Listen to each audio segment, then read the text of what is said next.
Hello and good afternoon.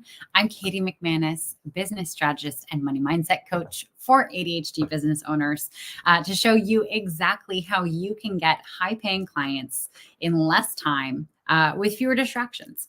Hello, everyone. Hi, Shay, and hi, Milk Muscles, and Shell, and Dr. James Foster, and Kenzie, and Samantha. My gosh, hello, everyone. Envy and Sybil. Invincible, is that it? I like that. Jocelyn Fellows, Bella, Ollie, baby, hello, welcome. Thank you so much for joining, everyone. Today, I want to talk about the challenge of creating content when your business is a service. One of the hardest things is figuring out like what kind of content do you create. I know when I first started and I was trying to figure out like what kind of content would work on different platforms, I found myself so jealous of people who work in like jewelry making and baking and things that are really visual, because I thought, oh my God, that would be so easy to be able to, just film myself creating the thing, doing the thing, shipping the thing, rather than like figuring out what the fuck I'm gonna say in my content. So and the main challenge here is that when you offer a service, like the thing that you sell is basically the stuff that's in your brain, that either comes out of your mouth or you type it out. And hi, Invincible, welcome back. And so how do you figure out how to distill that into content, into a message that gets people, that not only is good and that you feel proud and not embarrassed about posting, but that actually gets you clients, that actually gets people signing up for your newsletter. Hi, Mayra, welcome. That actually gets people thinking, like this person solves a problem that I absolutely have. I need to book a call with them. All right. So that is the topic for today. Any questions you have, please post them in the comments. And if someone could comment just to make sure, I had some problems with settings previously, and I want to make sure that it's no longer an issue. So if you're watching over here on TikTok, please comment. If you're watching on Facebook, LinkedIn, YouTube, Twitter, you don't have to say anything interesting. Just help me make sure that this is working properly. Anyway, and just a little housekeeping. I am going live on Facebook, my profile and my business page over on my computer, as well as LinkedIn, YouTube, and Twitter. And then over here on my phone, I'm going to be live on TikTok. I will be wrapping up with the LinkedIn folks sooner. So if you want to jump with me, I'm going to put my little username in the ticker below. You can go and follow me on TikTok, and I will be answering a lot of questions over there. I'm just going to make sure that my settings work. It says that it's allowing comments. So I think we're good. I think it's good. Yes. Okay, great. Anyway, so, and okay, who's commenting? Hassan, thank you. And I hope I'm pronouncing your name correctly. Thank you so much for commenting. So it's working from LinkedIn, that's for sure. Okay, great.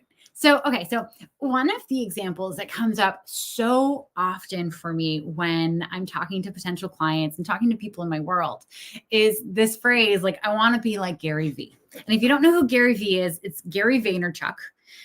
He is like really well known in the entrepreneurial world. He is an entrepreneur. He, really rose up in an atypical fashion. So his parents actually owned a liquor store in New Jersey. And part of his whole idea of how he could help them like expand the liquor store was he started a YouTube channel. And he started this YouTube channel back before YouTube was really a massive thing. So like he was able to grow very early on that platform. And what was really funny is he would just do tastings. He would do wine tastings on this YouTube video. Like he would go through and he'd pour different wines and he'd taste them and he'd tell the audience about them. And what ended up happening is the liquor store, the family liquor store that he was promoting while doing this, expanded like crazy because they were able to start a wine club, right? Because everyone was watching these videos thinking like, oh, he's describing flavors. I would like to taste that flavor. Let me order this wine from them. And he really discovered like the power of the internet in this way, like the power of creating on social media. as he grew this business, he learned a lot of other things and just became this media expert over time. And so now he does media for Fortune 500 companies, for all different kinds of brands. He's not anyone that anyone in our circles could afford to work with, but he does incredible work. Now, the thing about Gary Vee that everyone gets really, really like self-conscious about is he is excellent at creating his own content, or his team is, right? So Gary Vee, if you've seen his content anywhere, it's him at an event, right? Where he's probably the speaker or one of the headliners or something. And there's a person who's asking him a question either about their business, about how to manage their life. Like, here's what I'm challenged with. What advice would you have to give me? And then it cuts to Gary and he's answering the question, cuts back to the person, they say something else. And then, this whole conversation plays out in about 30 seconds, right? Now, people see this and they're like, oh, cool, I want to do that. Because it seems like such a beautiful way to showcase the service-based business that you provide, right? The services, because usually it's something in our minds that we have to provide to other people. How do you showcase that? Now, just want to name, he has a team of people around him 24/7 with cameras aimed at him and aimed at all the people around him. They have audio all set up so that you can hear every single word. There's no background stuff. And as soon as that conversation wraps up, that content is being shipped right back to the studio where they're chopping it up into content. And maybe it's not that immediate, but you know what I mean? Chopped into content and then posted on all the gazillions of platforms that he's present on, right? He's not doing any of that, right? So if you're holding yourself to the standard of being a Gary Vee in your business, I just wanted to name that so that that is not a realistic goal for you, right? As a business owner, as someone who's showing up online and posting to get clients, and if you're just starting out and just trying to grow, have compassion for yourself. Like, you are just one person. Right? This is something that I tell all of my clients when they start with me is when you launch your business and you really start going out there to get clients, you want to focus on one platform at a time. And when I say at a time, like spend a year or two just on one platform. The reason being, you have to build up your following. You have to figure out what works on that one platform. You are only one person. You have to be able to create content that will be effective on that one platform, right? Because what works on one platform doesn't necessarily work on others, right? Right now, I'm trying something. I'm doing some A/B testing for my TikTok channel and for the rest of my channels. Because like going live on Facebook, LinkedIn, YouTube, and Twitter, the arc is very different than on TikTok. TikTok is very much a hangout kind of session, right? But my TikTok channel is small right now. So I'm trying to build up my following on TikTok. So I have to be talking a lot. There aren't a whole lot of people who show up and ask questions. So TikTok will become that. But for right now, I'm using what works on LinkedIn over here to see if it can help me grow, right? This is a test. So if you're watching on TikTok, hi, thank you for being here. If this works for you, then please let me know. So what this does is it allows you to actually learn what's going to work for you on that one platform. If you try to do too many, and by too many, if you try to do two or more, what ends up happening is the feedback that you get on both platforms or the lack of feedback gets confused, right? So if you post something on both like Instagram and LinkedIn and it does really well one place and not really well the other place, you might just think it's not useful content because it didn't succeed in both places. Not the case, right? What works on LinkedIn does not work on Instagram, right? Necessarily. It can, but most of the time, the strategy is going to be very different, right? So it feels scary. It feels scary when you double down and you commit to just doing one platform at a time. It feels like you're leaving all this money on the table. It feels like you're saying, oh no, like people are getting business on that other website. I'm not going to get business on that other site.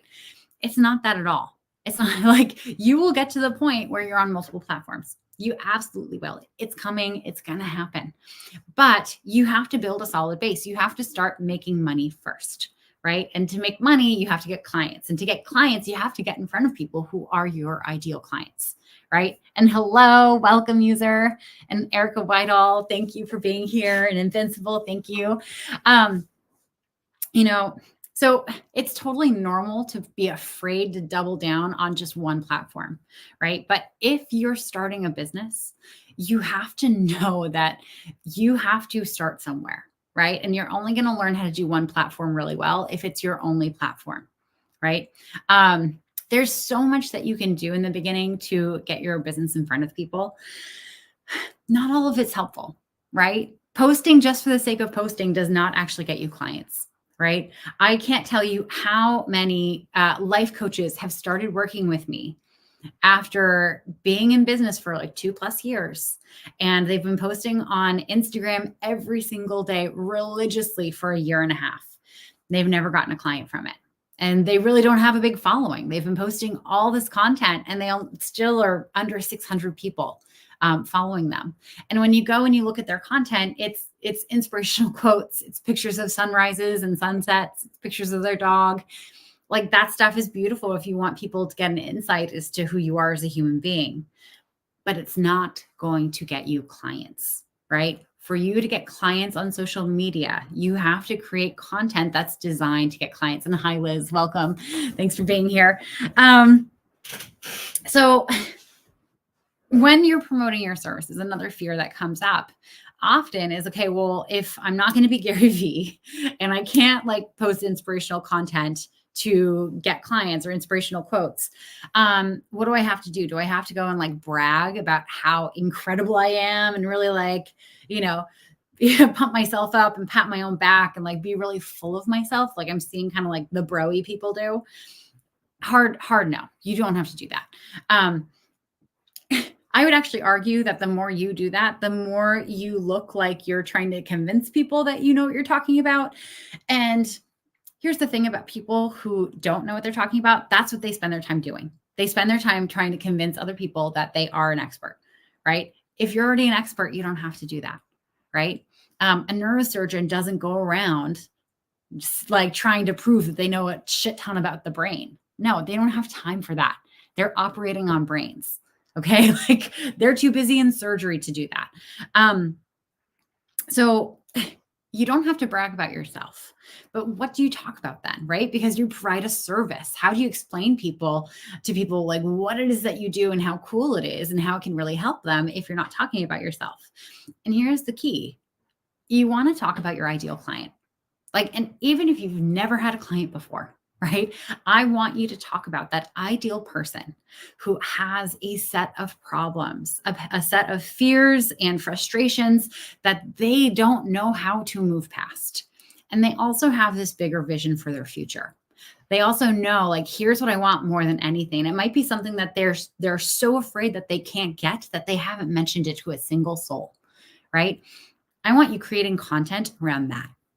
Okay. I want you going out and talking about what it feels like for that person to be in the problem that they're in. You don't necessarily have to harp on the problem, but you get to acknowledge what it feels like to be there, right? I call this empathetic marketing because what you're doing is you're empathizing with where they are already, right? You're not being a doomsday person like, oh, if you get stuck here, then your life is going to be shit. No. Hi, Will Z, welcome. What you're doing is saying, hey, like if you're really frustrated with being single right now and you really want to have a relationship and you're tired of the dating apps and you're so frustrated on going to awful first dates that like you have to have the same small talk conversation over and over and over again, and you're really ready to find your person, then I help people go from there to there. And I would love to have a conversation with you to see if I can help you go from there to there. Right. You see in there, I didn't like promise anything. I didn't talk about how incredible I am. I also didn't actually tell them exactly what I do. Right. Because what you do really actually doesn't matter. Right. Unless they are shopping around for a very specific service, as long as you can help them with the problem, like how you help them doesn't matter. Right. I joke with my clients that it's really tempting to talk about what it is that you do, right? And because you know how special it is and how transformational it is. That's how you say that word. Just really oddly overthought it for a second there. Hi, love being a nanny. Welcome. And Farm Girl, hello, welcome. Great to see you. But here's the thing. Your clients don't care what you do. Like if you were a magic belly dancer and you could just show up and belly dance at them for about 20 minutes and solve all of their problems, they would throw money at you and just say, dance, dance, dance. Come on, let's go. They would say, what music do you need for the belly dancing? Let me find the music on my Spotify, right? You don't need to explain to people what it is that you do because they genuinely do not care. What you want to talk about is the problem that they're faced with. You want to empathize with it. You want to let them know that they're not some really screwed up freak, that they have this problem, right? Because most of us, when we have a problem or we have a fear or a frustration, we think that we're the only one. And that's what stops us from asking for help. We assume everyone else in the world has this one problem figured out and it's really just us, right? So you want to empathize with it. You want to acknowledge that happens. And you talk to people all the time who go through that, and tell them that there's nothing wrong with them. And then you want to point to what is the thing that they want more than anything that your service is designed to help them get. And then you invite them to book a call, right? That is content. That is the kind of content that you want to be posting if you offer a service. If your business is designed around an intellectual service that you can't take pictures of. I mean, unless you're a landscaper, or I don't know, a custom cabinet maker or something else where you have a visual representation of what it is that you do. It's really hard to point to something and say, hey, here's what I do, right? Because the other part of this, and hi, House of Artists, welcome. The other part of this is that you want to talk about what is the big dream that they're reaching for, right? A landscaper can absolutely go on and post about, this beautiful poolside garden that they did and the outdoor kitchen, all this stuff. But what they're really selling, they're not just selling planting the plants and laying the stones and, coming up with this amazing design. They're selling the parties that the homeowner is going to have at that pool. They're selling those nights where people are like, oh my God, your home is gorgeous. And they're looking at this family that lives there and thinking, oh my God, they're so successful. They seem really happy. Look at this place. Oh, they're buying something to be envied, right? So this works for people who have an intellectual service as well as people who do a physical service. But if you're doing that intellectual service that there's no representation, there's no you putting beads on string, you want to really focus in on the fears, the problems that your ideal clients have, and you want to describe it in the way that they describe it. Oftentimes my clients, when they start doing this, they start describing the problem as they see it as the expert. And the problem with that is that your clients aren't the expert.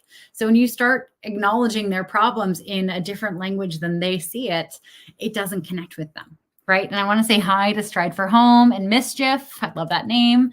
Welcome, both of you.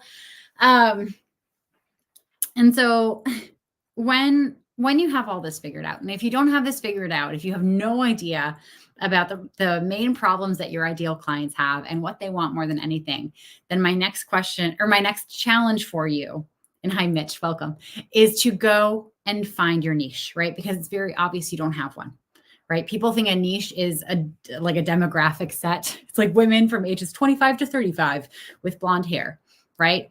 That's not a niche. Hi, Avery, welcome.